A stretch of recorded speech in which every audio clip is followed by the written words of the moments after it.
बच्चों, दो difficult questions करने के बाद ये जेई एडवांस 2021 का क्वेश्चन है। अब ये क्वेश्चन आपको हलवा लगेगा। अगर अब तक के दो प्रॉब्लम्स आपने सॉल्व कर लिए हैं खुद से या उसका सॉल्यूशन देख लिया है तो ये क्वेश्चन तो बहुत ही आसान है।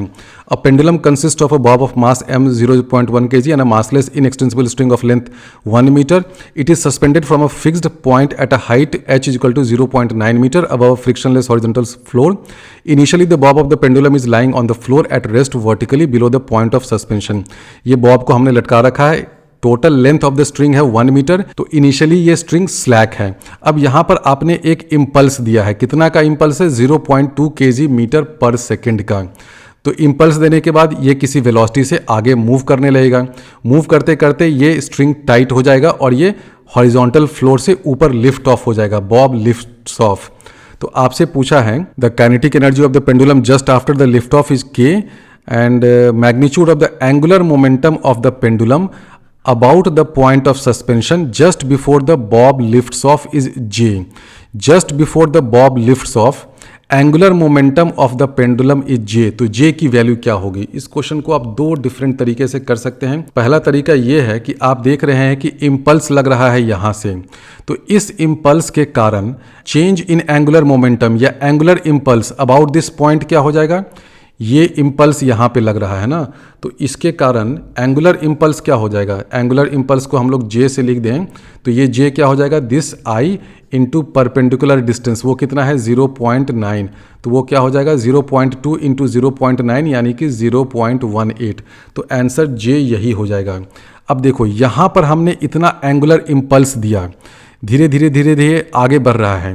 क्वेश्चन हमसे पूछ रहा है magnitude of the angular momentum of the pendulum about the point of suspension just before the Bob lifts of. तो बॉब के लिफ्ट होने से पहले क्या होगा? बॉब के लिफ्ट होने से पहले भी एंगुलर मोमेंटम इतना ही रहेगा, क्योंकि एंगुलर मोमेंटम चेंज कब होता है? कहीं से एक्सटर्नल टॉर्क लगे।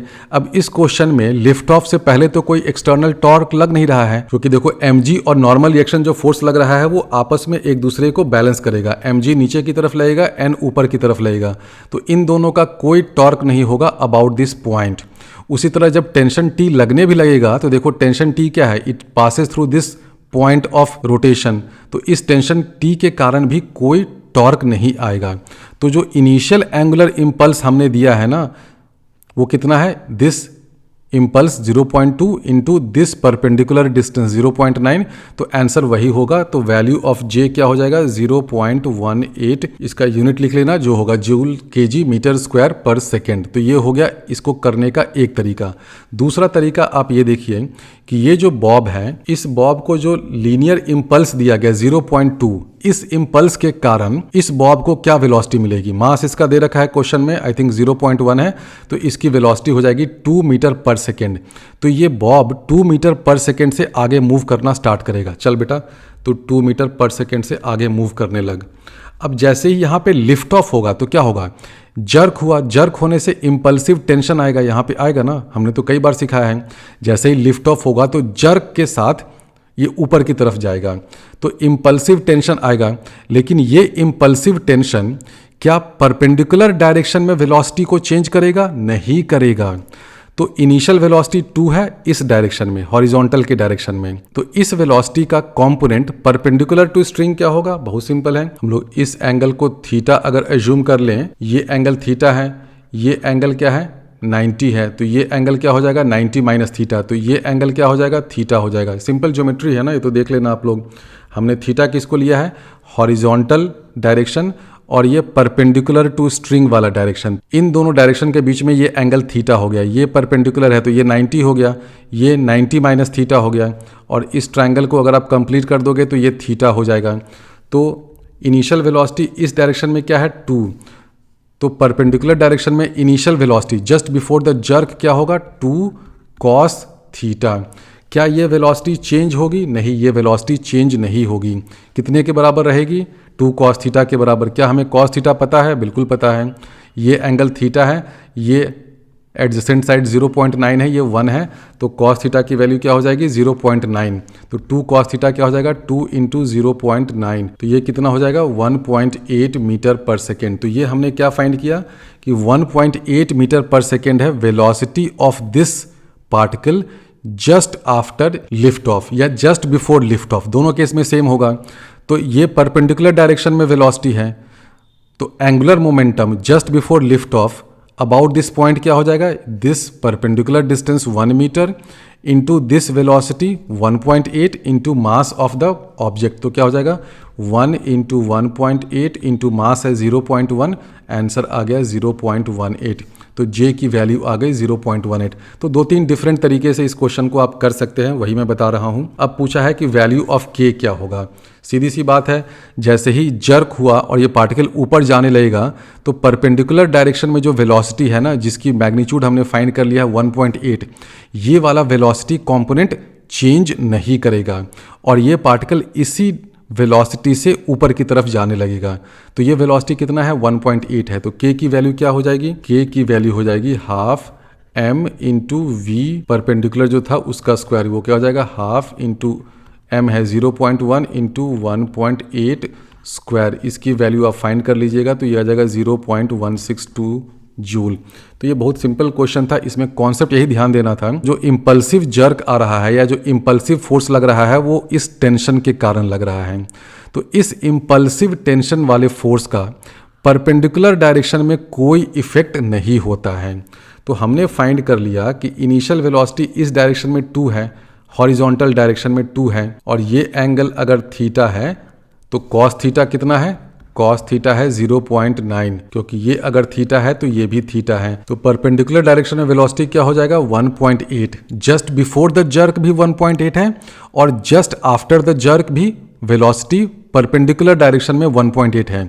ध्यान रखना, परपेंडिकुलर डायरेक्शन ही ऐसा डायरेक्शन है जिस डायरेक्शन में velocity before the jerk and after the jerk same रहता है। क्यों? क्योंकि ये परपेंडिकुलर टू द स्ट्रिंग है ना। इम्पल्सिव फोर्स जो स्ट्रिंग के टेंशन के कारण है वो तो इसके परपेंडिकुलर डायरेक्शन में है।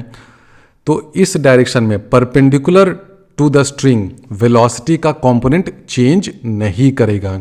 तो before the string becomes tight उसका कंपोनेंट कितना है 1.8 है। After the string becomes tight इसका कंपोनेंट 1.8 ही रहेगा। और स्ट्रिंग एक बार टाइट हो गया, बॉब लिफ्ट ऑफ कर गया, तो ये जो बॉब है ना, आप कह सकते हैं कि परपेंडिकुलर टू स्ट्रिंग ही मूव करेगा। लिफ्ट ऑफ कर गया तो इस स्ट्रिंग को टाइट रहना है, तो ये जो बॉब है just after the string becomes tight इस वेलोसिटी से 1.8 से मूव करना स्टार्ट करेगा। उसके बाद क्या होगा ग्रेविटेशनल फोर्स के कारण, वो सब अलग कहानी है। लेकिन just after the string becomes tight velocity क्या है 1.8। तो आपसे क्वेश्चन में पूछा था कि just after the string becomes tight kinetic energy क्या है, तो हो जाएगा half m v perpendicular square, ये 0.162 जूल आ जाएगा। क्वेश्चन इसलिए आपसे ये पूछा है ताकि आपको दिखाया जा सके कि जो इम्पल्सिव फोर्स है ना, देखो 0.2 kg, इसके कारण जो काइनेटिक एनर्जी इम्पार्ट हुआ, कुछ लॉस इन काइनेटिक एनर्जी हुआ। 0.2 इम्पल्सिव फोर्स लगा तो वेलोसिटी क्या हो जाएगा 2। तो initial kinetic energy just before lift of क्या है, जरा देखो तो के आई है हाफ m इंटू 2 स्क्वायर। देखो ये हुआ के final just after lift of, जब ये स्ट्रिंग टाइट होता है तो क्या हो जाएगा हाफ m इंटू 1.8 स्क्वायर।